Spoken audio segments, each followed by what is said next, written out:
नमस्ते। मैं सुधा जैन अपनी कहानी सुना रही हूँ। मेरी ही लिखी हुई है सुधा जैन की कहानियाँ, सुधा जैन की जुबानियाँ। मेरी कहानी का शीर्षक है मैं बोनसाई नहीं। बोनसाई एक छोटा पौधा होता है जिसको काट छाट के उसको ऐसा छोटा बना देते हैं कि वो मतलब उस पर फल भी आने लग जाते हैं और दिखता बिल्कुल बड़े जैसा है, लेकिन उसकी कटाई छटाई हो जाती है।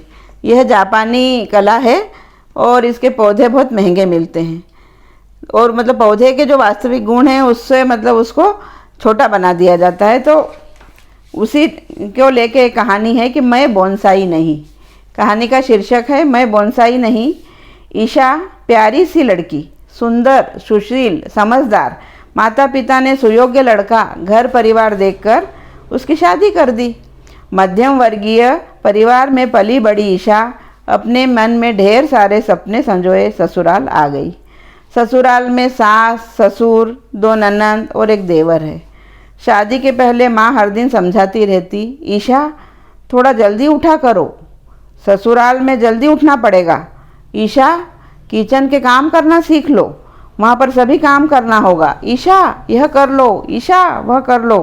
कभी कभी तो ईशा चिढ़ जाती और मम्मी से कहती कि मम्मी मेरी शादी हो रही है या मैं उनके घर काम वाली बनकर जा रही हूँ।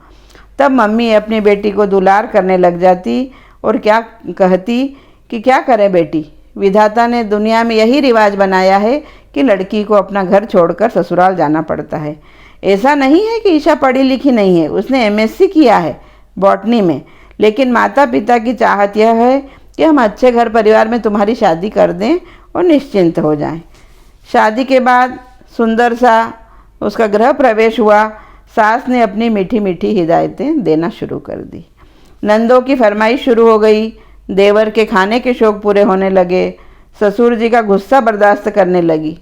थोड़े दिन तक तो उसके पति निखिल ठीक रहे, लेकिन बाद में उनका गुस्सा भी ईशा को समझ में आ गया। घर में सब कुछ अच्छा है, लेकिन फिर भी कहीं न कहीं उसकी इच्छाओं को मान नहीं दिया जाता। हर बात में कहीं न कहीं कमी निकाली जाती है। किचन में वह अपनी मनपसंद चाय बनाकर नहीं पी सकती। सासू जी के बगैर पूछे खाने का मेनू तैयार नहीं कर सकती।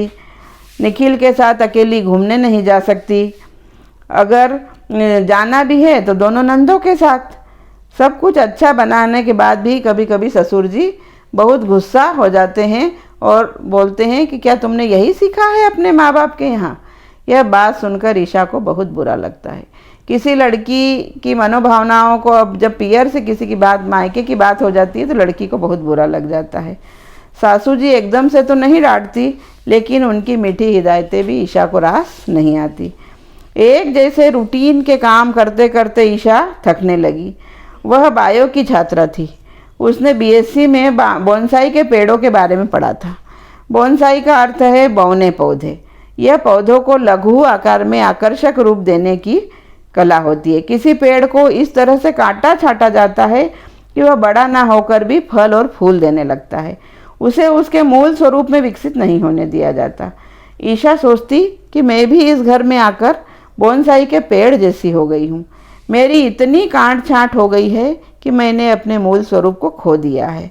मैं सिर्फ सजावट का सामान बनकर रह गई हूँ। कोई मेहमान आए तो अच्छे से पहन ओढ़ लो, सामने जाओ, मुस्कुराओ, रिश्तेदारी में सभी के सामने अच्छे से प्रस्तुत हो, लेकिन उसका स्वयं का वजूद तो न जाने कहाँ खो गया। इस बात का उसे बहुत बुरा लगता। वह सोचती मैं क्या करूँ। इन दिनों वह बहुत परेशान है। निखिल ऑफिस से बहुत देर से आते हैं, कभी ड्रिंक करके भी आ जाते हैं। ऑफिस की एक मित्र नीरा के साथ उनके संबंध अंतरंग होते जा रहे हैं। वह इस बात को समझ रहे हैं। घर वाले उसकी कटाई छटाई में लगे हैं। उसे अपने अस्तित्व की तलाश चाहिए। इन दिनों उसने ऑनलाइन इंटरव्यू के माध्यम से अपनी जॉब पक्की कर ली और उसका खोया हुआ आत्मविश्वास जाग उठा। एक दिन ईशा ने अपना बैग तैयार कर लिया और घर से बाहर जाने लगी। सास, ससुर और निखिल पूछने लगे, क्यों जा रही हो यहाँ से। उसने कहा, मैं बोनसाई नहीं, मैं फलना फूलना चाहती हूँ। एक सजावटी पेड़ बनकर रहना नहीं चाहती हूँ। वह अपने अस्तित्व की तलाश में निकल पड़ी। सुधा जैन, नमस्ते।